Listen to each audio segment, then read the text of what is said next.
क्या आप जानते हैं कि हिंदू धर्म में एक ऐसी अद्भुत कहानी है जहां एक माँ के प्यार ने एक साधारण मिट्टी से एक महान देवता की रचना की।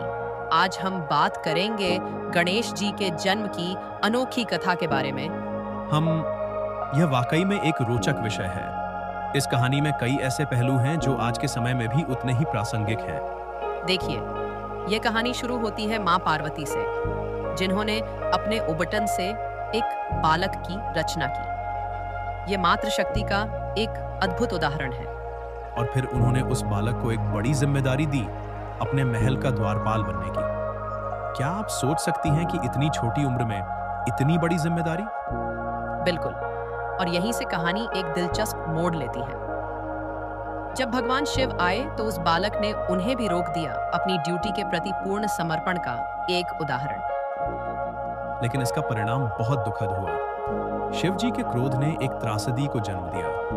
हाँ, यह क्षण हमें सिखाता है कि क्रोध कितना विनाशकारी हो सकता है। लेकिन इसके बाद की घटनाओं ने इस कहानी को एक नई दिशा दी। आप सही कह रही हैं। शिव जी का पश्चाताप और समाधान खोजने का प्रयास वाकई सराहनीय था। और तब हाथी का सिर मिला, जो बुद्धि और विवेक का प्रतीक। क्या यह संयोग नहीं है कि सभी प्राणियों में से हाथी ही मिला? यह बिंदु बहुत महत्वपूर्ण है। हाथी की विशेषताएं, धैर्य, बुद्धि, शक्ति, ये सभी एक आदर्श नेता के गुण हैं। और इसी तरह गणेश जी विघ्नहर्ता बने। उनकी पूजा हर शुभ कार्य की शुरुआत में की जाती है। यह परंपरा हजारों सालों से चली आ रही है। और उनका एक दांत टूटा होना भी एक गहरा संदेश देता है त्याग की महिमा का। बिल्कुल। और उनका वाहन मूषक भी एक महत्वपूर्ण प्रतीक है। यह दर्शाता है कि एक अच्छा नेता छोटी से छोटी समस्या को भी समझता है।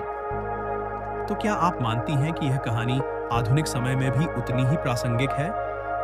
हाँ, निश्चित रूप से। यह कहानी हमें सिखाती है कि हर चुनौती में एक अवसर छिपा होता है। जैसे एक दुखद घटना ने एक महान देवता को जन्म दिया। और साथ ही यह परिवार में प्रेम और क्षमा के महत्व को भी दर्शाती है।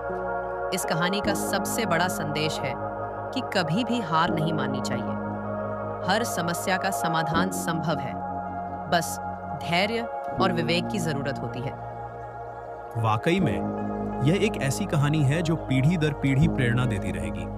और इसलिए गणेश जी को प्रथम पूज्य का स्थान मिला है। वे हमें सिखाते हैं कि बुद्धि और भक्ति का संगम कैसे सफलता की कुंजी बन सकता है।